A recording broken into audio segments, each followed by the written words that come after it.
अस्सलाम वालेकुम बुज़ुर्गों, भाइयों, बहनों। दो दोस्तों में से एक जो गुर्बत के दिनों में उसका साथी हुआ करता था, सफ़र से लौटा और उससे मिलने आया। उसने कहा, खुदा का शुक्र है कि तुम्हारा गुलाब कांटों से जुदा हो गया, कांटा तुम्हारे पाँव से निकल गया। खुशबख्ती ने तुम्हारी रहबरी की है और इकबाल और दौलत तुम पर मुस्कुराई है कि तुम इस सूरत हाल से दुचार हुए। फ़इन्नमल उसरि युसरा, यानी बेशक हर मुश्किल के साथ आसानी है। फूल कभी खिलता है, कभी मुरझा जाता है, दरख्त कभी बरहाना होता है और कभी बरगे पोश।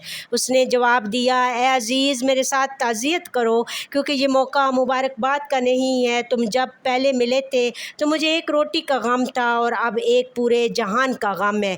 अगर हमारे पास दुनियावी माल ना हो तो तकलीफ़ में होते हैं, और अगर माल हो तो उसकी मोहब्बत में गिरफ़्तार हो जाते हैं। आप मेरे चैनल को लाइक, शेयर, सब्सक्राइब करें। थैंक यू, जज़ाकल्लाह।